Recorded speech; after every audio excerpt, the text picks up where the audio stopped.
नमस्कार साथियों। आज आपका स्वागत है मेरे YouTube channel pharma talk with Kapil में। आज हम आप जिस शख्सियत से आपको मिलवाने जा रहे हैं वो अभी बड़े नए फार्मासिस्ट हैं, बड़े न्यूली अभी उन्होंने नए नए इस फार्मा फील्ड में आए हैं।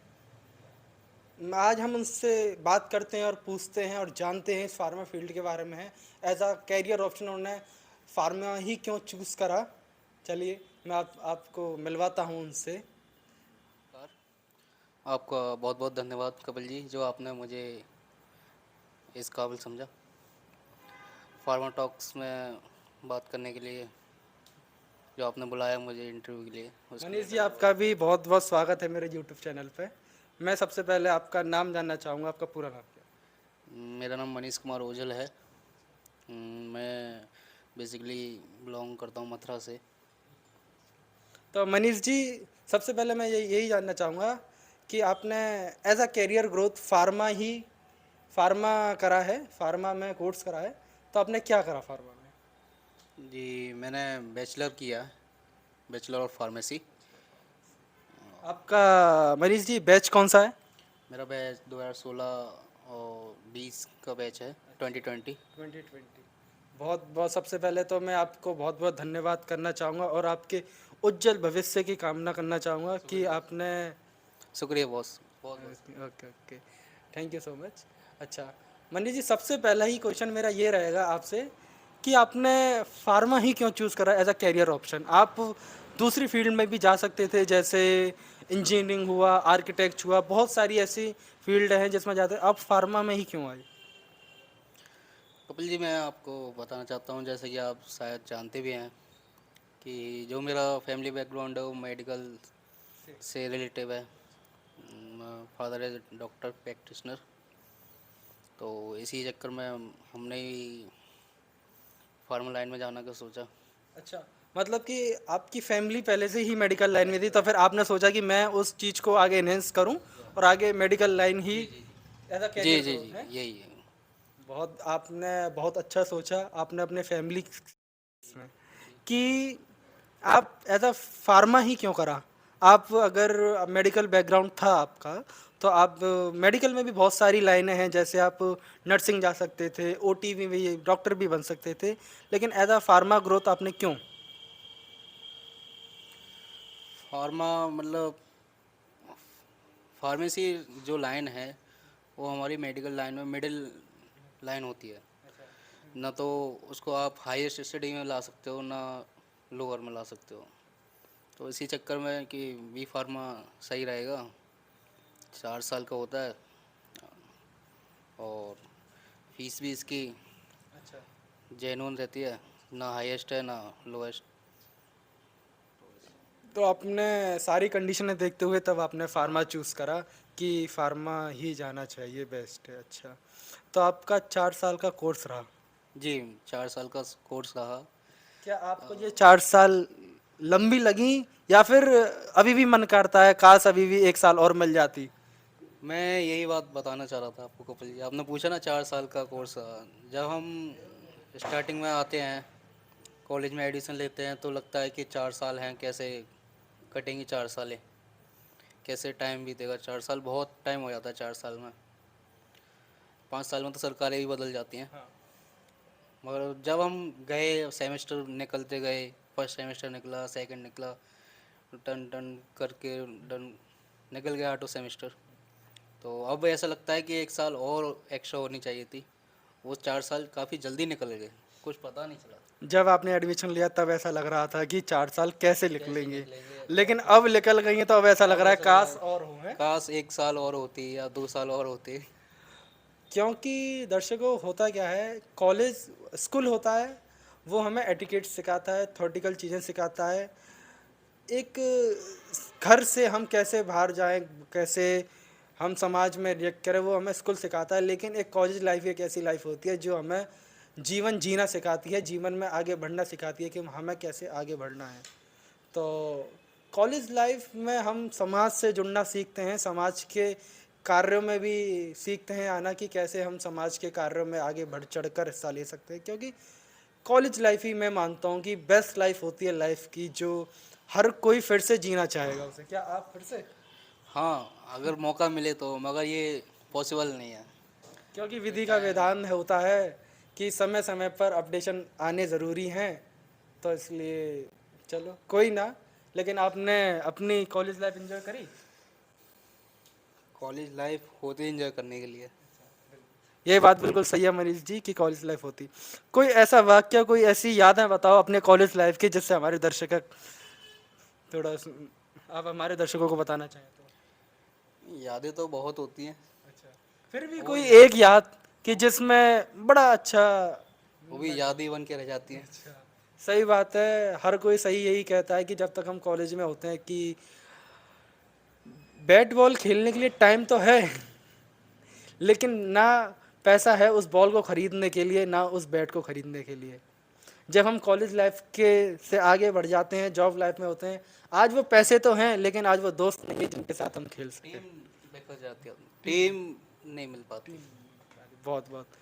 मैं आपसे एक चीज़ और जानना चाहूँगा अपने दर्शकों के लिए, जो अभी नए नए बिल्कुल नए नए इस कोर्स को चूज़ कर रहे हैं, इस कोर्स के बारे में जान रहे हैं और कर भी रहे हैं अपने यंगस्टर, आप उनके लिए क्या कहना चाहेंगे कि वो as a career option pharma choose कर रहे हैं, आगे बढ़ रहे हैं इस लाइन में?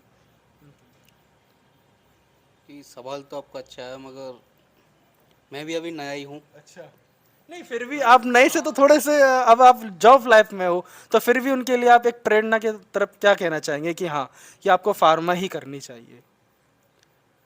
फार्मा ही करनी चाहिए ये बात नहीं बोल सकता मैं, क्योंकि ये तो स्टूडेंट के ऊपर रहता है कि उसको किस लाइन में आना, क्या करना है।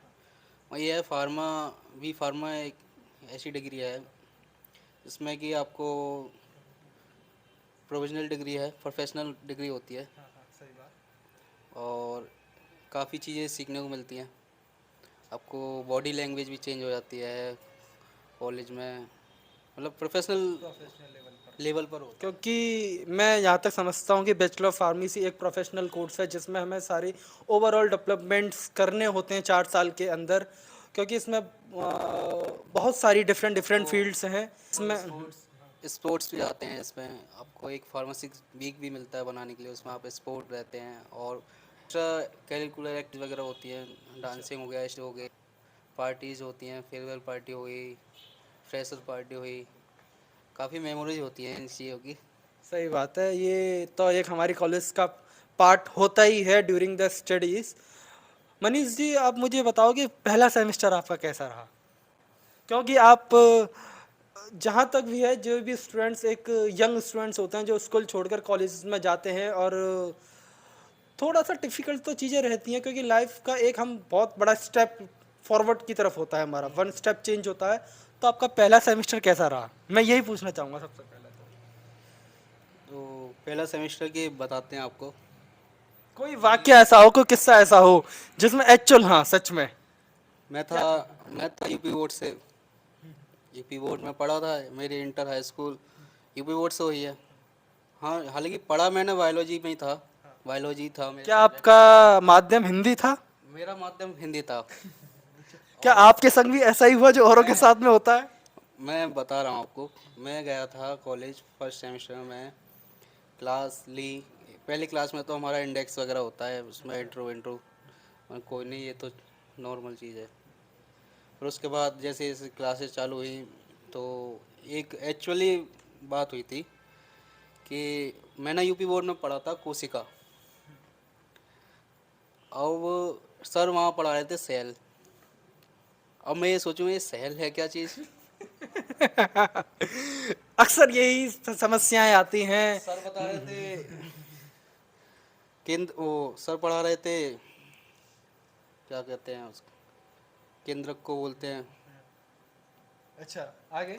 अच्छा, मतलब वो उनका हाँ। जो मैंने पढ़ रखा है वो बस लैंग्वेज का डिफिकल्ट है। मतलब कि आपको लैंग्वेज प्रॉब्लम आ रही थी। अच्छा, फिर सेकंड सेमेस्टर सेकेंड सेमेस्टर तो फिर तो इसी को हो गया इजी गोइंग, फिर तो पता ही नहीं चले सेमेस्टर कैसे निकलते गए, क्या था, समय निकलता गया और हम मजबूत होते हम गए। यादें बनाते रहे।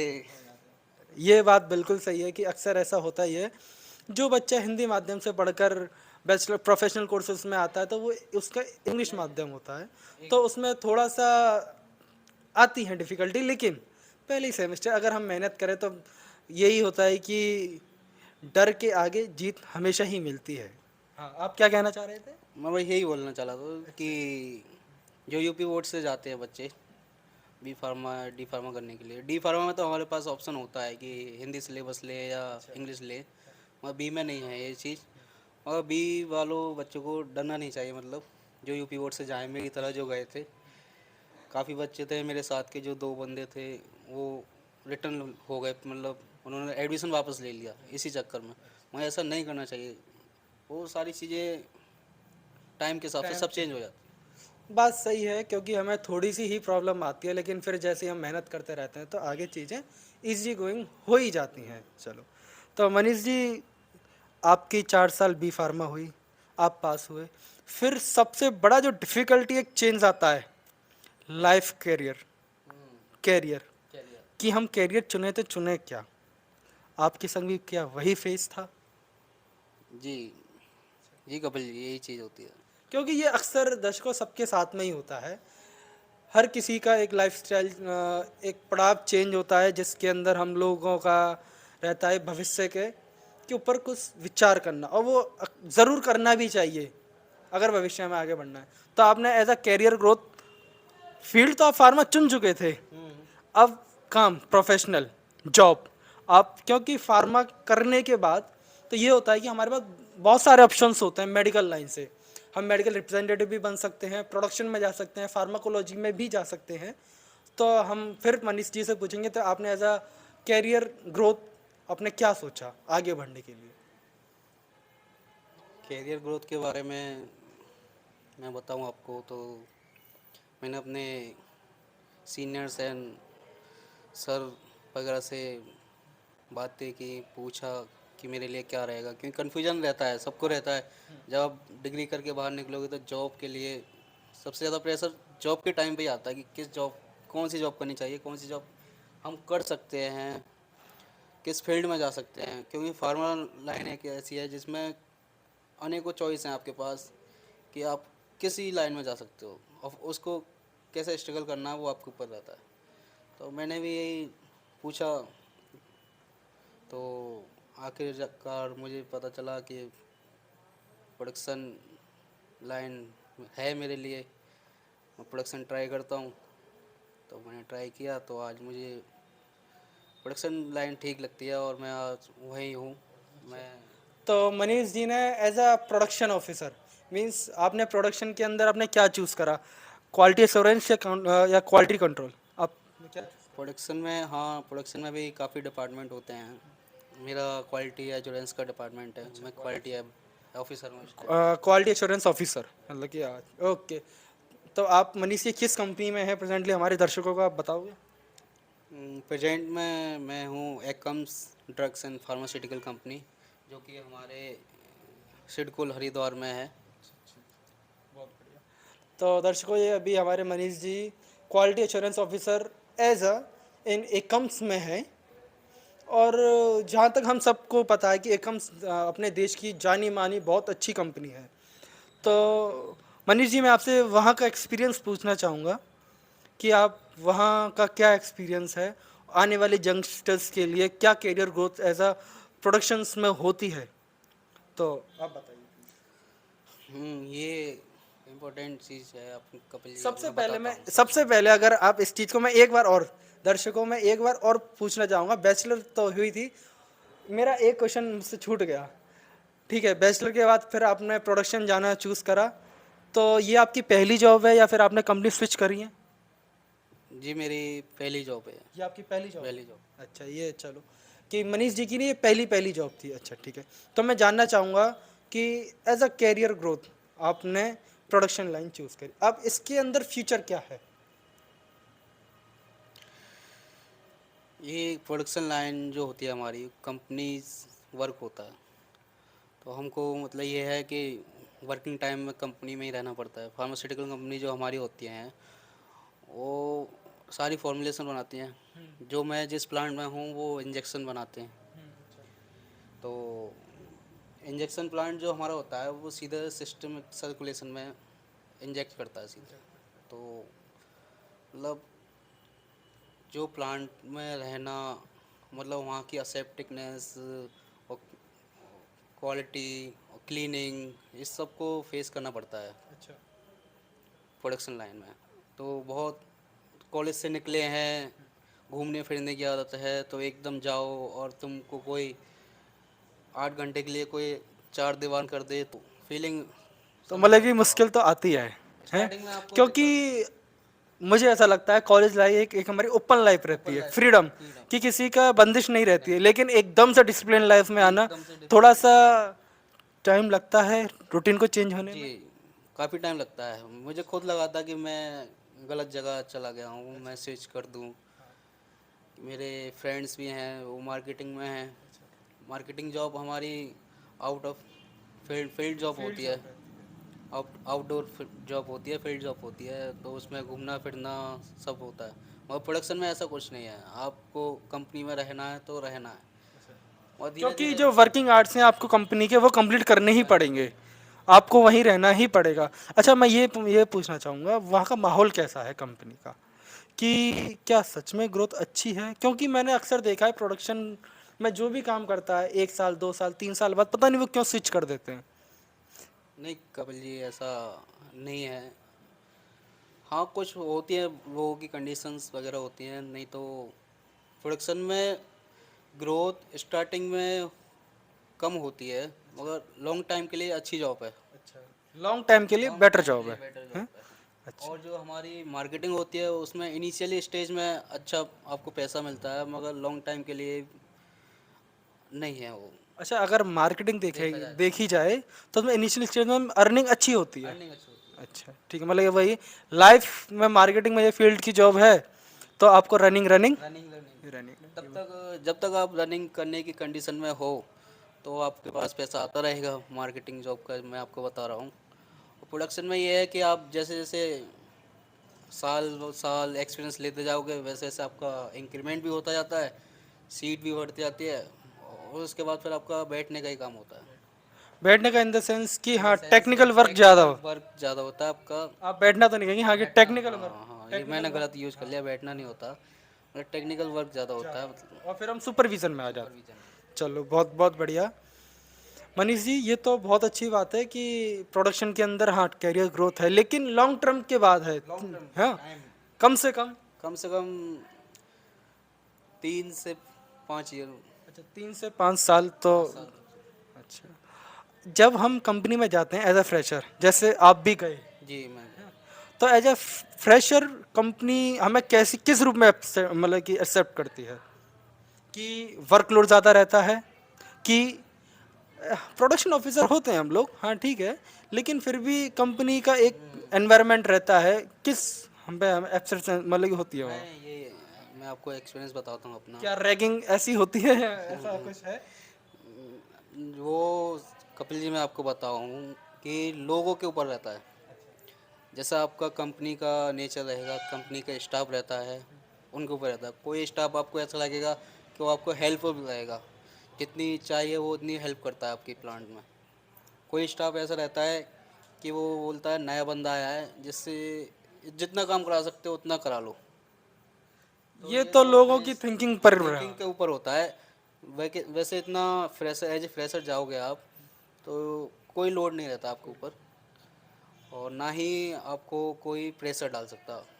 ये चलो, बहुत अच्छा मनीष जी।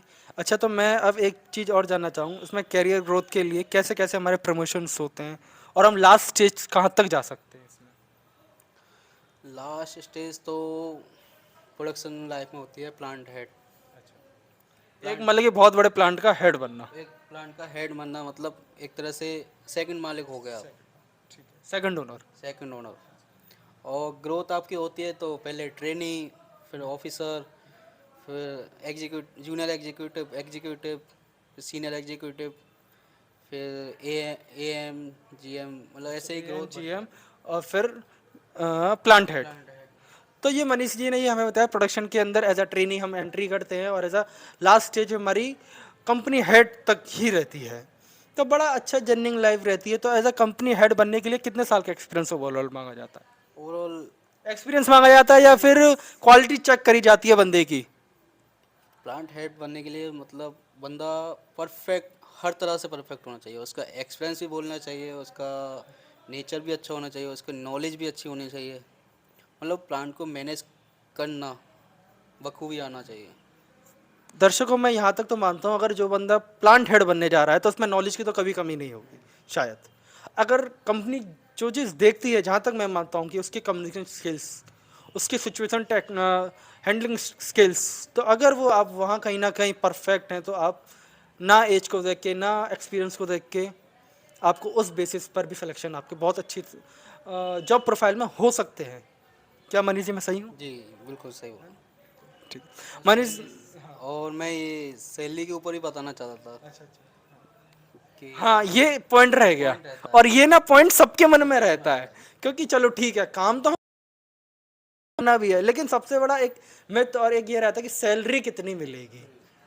अब मैं बस ये आप बिल्कुल जरूर बताइए, सैलरी। सैलरी का ही इशू रहता है, मतलब ज़्यादातर लोग, आपने बोला था अभी कुछ देर पहले कि 2 साल 3 साल में लोग छोड़ देते हैं प्रोडक्शन को। प्रोडक्शन लाइन में सैलरी ग्रोथ मतलब ईयरली होती है, मगर स्टार्टिंग आपकी 10-15 हज़ार से होगी, फिर वो पता नहीं कहाँ तक चली जाए, वो आपका अनलिमिटेड होता है। ये मैंने ऑब्जर्व किया है एज ए कंपनी रह के। मुझे पता है कि मेरे सीनियर्स की कितनी कितनी सैलरी है, कितने कितने सालों में कितना कितना हो गया पैकेजेस। मैंने वही कहा दर्शकों कि नॉलेज तो चाहिए ही चाहिए परफेक्ट, लेकिन जो एक एक्स्ट्रा स्किल्स होते हैं हमारे, communication level skills, tackle skills, situation हेल्डिंग skills, ये एक अलग हमारे एक्स्ट्रा, हमारी जो प्रोफेशनल लाइफ के अंदर जो ग्रोथ होती है ना, knowledge is must, but with knowledge we want some smartness also. तो ये स्किल्स हमें बहुत इनहेंस करते हैं हमारी कैरियर ग्रोथ को बढ़ाने में, आई थिंक सो। या बिल्कुल एब्सोल्युटली ना। राइट। बिल्कुल। मनीष जी, मैं एक क्वेश्चन मेरा ये रहेगा कि अब जो नए यंगस्टर आ रहे हैं, ये नए यंगस्टर इस फार्मा को कर रहे हैं, तो आप उनके लिए क्या संदेश देना चाहेंगे? नए यंगस्टरों के लिए यही बोलना क्या है, अभी आपको यही पता हो कि हाल ही में 2-3 साल में बी फार्मा डी फार्मा का क्रेज कितना काफ़ी हो गया है। हमारे मथुरा में ही आप देख लो, पहले 2 कॉलेजेस थे जो हमको फार्मेसी कराते थे। आज दर्जनों कॉलेज हैं जो अपनी फार्मेसी सीट ला चुके हैं, और उन्होंने भी, उन कॉलेजों में भी फार्मेसी के लिए लाइन लगी हुई है। तो यही है, फार्मा फील्ड अच्छा फील्ड है, मेरे हिसाब से तो अच्छा ही है, क्योंकि आपको आफ्टर ग्रेजुएशन के बाद एक रजिस्ट्रेशन भी मिलता है जो आपके लास्ट मोमेंट पे काम आता है। जहाँ आपको कहीं जॉब ना मिले, ना कहीं आप जॉब कर पाओ, तो आप उससे अपना बिजनेस भी स्टार्ट कर सकते हैं। बिल्कुल, ड्रग बहुत बढ़िया लाइसेंस कि होता है। ड्रग लाइसेंस से आप एज अ रजिस्टर्ड फार्मासिस्ट होते हैं, फिर उसके बाद अपना रिटेल फार्मेसी ओपन भी कर सकते हैं। ये मोटा मोटा मुद्दा है। हाँ, रिटेल फार्मेसी भी कर सकते हैं, और आप इंडस्ट्री भी खोल सकते हैं अगर आपके पास अच्छा बैकग्राउंड हो, तो कुछ भी हो, वो डिग्री बेस्ड रजिस्ट्रेशन पे होता है। ठीक है। तो मनीष जी, आपने बहुत अच्छा बताया हमारे दर्शकों के लिए। एक बात और, आपने कैरियर ग्रोथ करी, ठीक है, सारी चीज़ें मैं मानता हूँ कि हाँ भाई ठीक है, आपने पर्सनल लेंस के लिए सब करा, लेकिन एट द लास्ट हमारा कहीं ना कहीं हमारे देश में ही हमारा योगदान है। क्योंकि अगर मनीष जी कहीं भारत में काम कर रहे हैं तो वो भारत के देश के लिए कर रहे हैं, भारतवासियों के लिए कर रहे हैं, और भारत की आम जनता के लिए ही काम कर रहे हैं। तो मैं एक पूछना चाहूँगा कि आप भारत के स्वास्थ्य विभाग को कैसे, किस निगाहों से देखते हैं? भारत का स्वास्थ्य विभाग अच्छा है, मगर कुछ जगह आप जान सकते हो कि कहीं सर्विस नहीं पहुंच पाती है, कहीं लेट हो जाता है, ट्रैफिक जाम वगैरह, तो इस चक्कर में थोड़ा स्थिति डाउन हो जाती है। वैसे स्वास्थ्य के विभाग के लिए कोई कमी नहीं है। बिल्कुल सही बात है कि हम आने वाले चंद सालों में बहुत ग्रोथ कर चुके हैं अपने हर एक सेक्टर, हर एक फील्ड के अंदर। लेकिन मैं यंगस्टर हूँ तो मैं ज़रूर यही पूछूंगा कि मनीष जी, आप अपने देश के लिए कैसे योगदान करोगे अगर आगे आपका, क्योंकि ग्रोथ फार्मा ही है और आप कहीं ना कहीं कुछ भी कर रहे हो तो अपने देश के लिए ही कर रहे हो। तो आप आगे एज अ अपने देश के लिए contribute as a medical services में आप किस रूप में देखना चाहेंगे और देना चाहेंगे? ये ज- हम्म, मैं दे तो ऐसा प्रोडक्शन ऑफिसर ही रहा हूँ मैं और तो मैं आगे अपने मैं तो अपना योगदान दे ही रहा हूँ जो मैं हूँ अभी कंपनी में, क्वालिटी एजुलेंस में। और आगे यही चलता रहेगा, अगर सही चलता रहे तो। क्योंकि मुझे ऐसा लगता है आप कहीं ना कहीं अपने देश की सेवा में ही हैं, सेवा में। और भी हम काफ़ी टाइम पर जगह जगह जैसे भी हमको टाइम मिलता है कैंपेन भी करते हैं, फ्री मेडिसिन कैंप भी लगाते हैं। जो हमारा टीम है हमारी, जो अपने मतलब कॉलेज कहीं ना का। कहीं हमारे देश की सेवाओं में कर रहे हैं। तो बहुत बहुत धन्यवाद मनीष, आपसे हमें बात कर कर बहुत अच्छा लगा। हमारे दर्शकों को भी बहुत इंफॉर्मेटिव वीडियो रहेगी ये हमारे दर्शकों के लिए भी। धन्यवाद, धन्यवाद कपिल जी आपका भी। नमस्कार साथियों, फिर हम किसी ना किसी नई शख्स के साथ फिर मिलेंगे फार्मा टॉक्स विद कपिल पे, और फिर ज़रूर हम और जानने की कोशिश करेंगे अपने फार्मा फील्ड के बारे में। नमस्कार, धन्यवाद। अगर आपको ये चैनल अच्छा लगा हो, वीडियो अच्छी लगी तो प्लीज़ इसको लाइक करें, शेयर करें और सब्सक्राइब करें। बहुत बहुत